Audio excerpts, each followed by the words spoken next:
tetapi tidak kelihatan adalah hati. Apa Bu? Hati. Hati.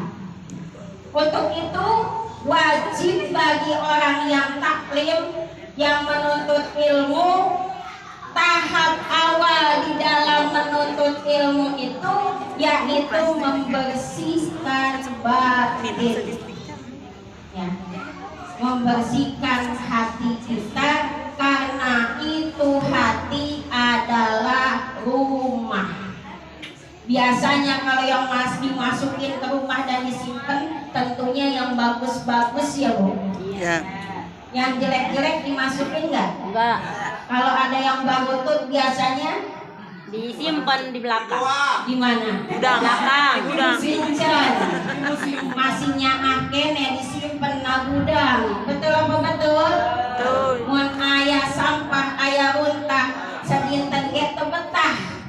Betul apa betul? Pasti gerak dibuang. Kemana?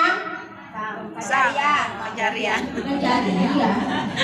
Nah ini nih contoh yang bagus. Ketong sampah. Pencarian. Yang dibuang biasanya ke tempat sampah pembuangan atau di Masa sudah jadi supaya tidak limbah. Namanya jarian, Pak. Ya Bu, betul nggak? Orang mah Cicurug jarian, Cicurug mah jarian, Bu, sudah. nih hati kita ibarat Rumah. yang bagus baju disimpan di dalam Lemari. rumah. Lemarinya di dalam Rumah. Di dalamnya ada sofa yang bagus, yang butut dibuang. Ya. Ada amparan yang bagus ditenden di dalam rumah. Semua yang bagus-bagus pasti adanya di dalam rumah. Nah, timbul pertanyaan besar di garis bawahi. Kalau hati adalah rumah, biasanya yang simpen di hati itu apa, Bu? Nah, bagus jawabannya. Nah, yang mesti disimpan itu cinta kasih, kedamaian, saling menyayangi, nggak boleh saling benci, nggak boleh marah-marahan. Marahan kata Nabi cukup cuman 3 hari saja batasnya, nggak boleh lebih. Betul Bu? Nah, lalu kenapa di dalam hati kita nih masih banyak muntah? Apa muntahnya? Wadail qulub fi qulubihim maradun fazadahum Allahu marada. Di dalam hatinya banyak penyakit. Kata Nabi, inna fil jasadi mudghah. Sesungguhnya di dalam dirimu itu ada segumpal darah. Idza shalahat shalahatil jasadu kulluh wa idza fasadatil jasadu kulluh ala wahyal qalb. Ketahuilah olehmu hei sekalian, sesungguhnya di dalam dirimu ada segumpal darah. Di mana itu darah bagus, darah itu sehat, maka sehat semuanya. Di mana segumpal darah itu sakit, segumpal darah itu rusak, maka rusak dan sakit semuanya. Apa itu? Yaitu hati. Contohnya ibu kalau lagi nggak enak hati, mukanya mikut merengut, cemetut, ditaras ke nembel, manyan guys. Kalau betul, kenapa Bu? Nangis nggak nyautin. Bapaknya nyamperin, mama kenapa? Pranks. Kata bapaknya kalau masih begitu jangan ditanya. Kenapa? Karena di hatinya sedang sakit.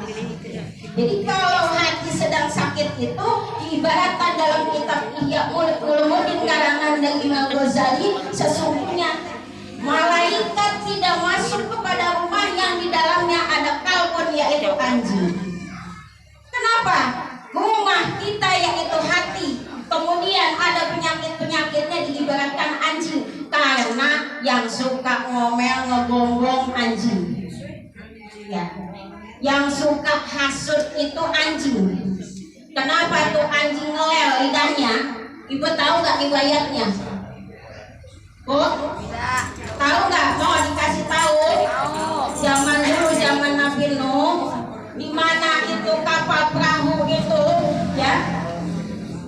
diperintahkan untuk diisi semuanya umat Nabi pada nggak mau, termasuk istri dan anaknya Nabi Nuh. Nah di situ cuman sepasang makhluk Allah yang masuk ke dalam perahunya Nabi Nuh, termasuk anjing dan kucing. Gitu. Pesan Nabi Nuh selama masih di kapal dan kita nggak tahu ini kapan, ya kapal itu akan mendarat, ya dikarenakan hujan banjir yang begitu dahsyat. Kata Nabi Nuh dipesan nggak boleh ada yang kawin. Apa bu? Nggak boleh ada yang kawin. Tiba-tiba si kucing kawin. Begitu. Yang tahu anjing, si anjing comel, dibilangin lah ke Nabi Nuh, kesel anjing, ya, so anjing kepada kucing kepada anjing, makanya itu kucing sama anjing jadi tusuk bubuyutan. Si anjing karena mulutnya comel, lidahnya selama-lamanya ngelel, ya, karena suka ngomongin orang, ngebuka aib orang. Jadi kalau orang yang suka buka aib orang itu namanya anjing. Coba bilang ya anjing. Yang suka motong urusan orang anjing. Begitu. Ya, nah si kucing yang kawin karena dapat kutukan dari Nabi Allah Nuh, akhirnya kalau kawin menjerit-jerit dia. Dapat laknat daripada Nabi Nuh. Kawin rame sekampung tahu semuanya. Si anjing karena dapat kutukan lidahnya ngelel, dan sama dia pun kalau kawin nggak mau lepas buru-buru jadi orang pun tahu atas aibnya. Balasan orang yang suka buka aib orang lah. Makanya ini hati bersihin dari sifat sombong, niat takabur dan sebagainya, karena itu sifat hewan, ya. Jangan disimpan lama-lama di dalam hati. Untuk itu, untuk membersihkan penyakit hati itu, ala bidzikrillahi tatmainnul qulub. Sesungguhnya obat hati itu yang bikin hati tentram, yaitu zikir kepada Allah Subhanahu wa Ta'ala. Banyak eling, ya. Itu ya ayyuhalladzina amanu qul huwa dzikran katsiran. Banyak eling. Manusia semuanya diuji, senang diuji dengan kesenangannya. Bisakah mereka bersyukur? Susah diuji dengan susahnya. Bisakah mereka tabah dan sabar? Ya Pak, semuanya diuji oleh Allah Subhanahu wa Ta'ala. Sakit diuji, sehat diuji, kaya diuji, miskin diuji. Kata yang miskin enak, yang kaya diuji dengan kekayaannya yang miskin. Pada hakikatnya manusia itu akan berhasil atau tidak pada hari nanti mereka kembali ke hadirat Allah, di mana bisa dipanggil dengan jiwa-jiwa yang tenang. Ya, Ibu, apa ayat yang mengatakan gitu? Hah? Siapa yang apa? Nah, ayo gimana? Ya ayatuhan nafsul mutmainnah irji'i ila rabbiki radiyatan mardiyah fadkhuli ibadi wadkhuli jannati. Itu dipanggil dengan jiwa yang tenang. Hai orang-orang yang jiwanya tenang. Yang tenang itu pasti senang. Yang senang belum tentu tenang. Kelihatan ibu doang tuh dia senang tuh, duitnya banyak, bisa beli rumah baru, bisa mobilnya megah, ada 2-3-nya mobilnya. Belum tentu senang. Orang senang belum tentu tenang. Karena dalam kehidupan selalu diuji oleh Allah Subhanahu wa Ta'ala. Makanya poin terakhir, bisakah kita kembali ke hadirat Allah dengan panggilan orang yang hatinya tenang? Kalau tenang nanti meninggalnya malamnya rapat. Kalau tenang meninggalnya mulutnya rapat, nggak mangap, matanya rapat, nggak melotot. Ibu ya, karena di jiwanya tenang, wajahnya sumringah, apalagi bisa menghantarkan akhir hidupnya dengan senyuman, berarti rela dia meninggalkan dunia ini karena di jiwanya ridho dengan apa yang ditentukan oleh Allah Subhanahu wa Ta'ala. Untuk mencapai ridho itu buang sifat-sifat jelek, sifat-sifat rendahan yang ada di hati kita. Ya, terutama keling, ingatlah selalu kepada Allah baik siang maupun malam. Yaitu salah satu caranya kita keling menegakkan sholat 5 waktu dan perintahkan ahli keluarga kita untuk sholat. Apa kata Allah? Wa'mur ahlaka bis-sholat. Perintahkan ahlimu keluargamu untuk menegakkan sholat. Wastabir alaiha, dan harus sabar. Nah, kalimat sabar ini ibu bisa baca. Orang sabar itu seperti apa sih? Ngomongnya lemah lembut, nggak bentak-bentak. Berarti kalau ada suaminya yang nggak sholat, ibu merintah sholatnya lemah lembut. Papa, bebek, yayang, pipi, pupuh, ya, panggilan-panggilan yang enak. Jangan kita bentak-bentak nyuruh sholat, bentak-bentak.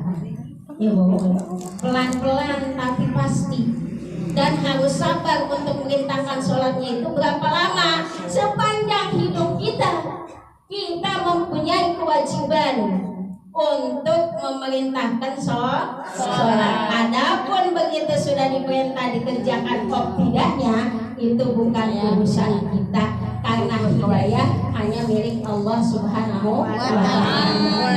Lanjutan ayat, lanas rizqan. Setelah engkau mampu untuk merintah sholat dengan sabar, gak usah pakai minta rezeki, berdoa, ya Allah banyakin rezeki saya, ya Allah usaha saya lancaran, gak usah. Amin. Nahnu narzuquka, aku yang kasih rezeki. Gitu. Di garis bawahi rezeki itu apa sih, Bibi? Rezeki teh naon? Kata ibu, saya amalin pokoknya rezekinya kalau bapaknya pulang boleh rezeki, nikmat, barang rezeki. dahar, Obyekannya boleh, iman, Islam, rezeki, usahanya maju, itu usaha rezeki. maju rezeki. Hakikat Suami rezeki istrinya itu dua rezeki. adalah tadi kita libatkan kembali dari ayat yang pertama, yaitu ahli kita, terutama Anak, rezeki anak soleh luar biasa. Kalau anak itu udah kenal Allah, insya Allah sama orang tua kenal. Kalau anak itu udah taat kepada Allah, insya Allah sama orang tua patuh. Itu hakikat rezeki. Jangankan kita udah mati, masih hidup juga begitu dilongok, pendagingan mamahnya kosong, dibawain beas. Ya, mamahnya kelihatan kusut, wah mamahnya nggak punya duit nih, dikasih duit. Ya nggak? Itu rezeki yang luar biasa. Makanya perintahkanlah anak kita untuk taat dan mengenal Allah. Wal akibatu littaqwa, sesungguhnya balasan itu bagi orang yang takwa kepada Allah Subhanahu wa Ta'ala. Amin ya rabbal. Dan harus mensyukuri apa-apa yang telah ditentukan oleh Allah Subhanahu wa Ta'ala, terima dengan redha. Ya Bu, apapun itu hidupnya, mau enak mau kaya enak, itu takdir dari Allah, kita harus menerima itu. Insya Allah baik buruk itu semuanya ada hikmahnya. Dan pada kesempatan siang hari ini kita duduk bersama di sini untuk mendoakan Ibu Ainairoh beserta suami Bapak Effendi.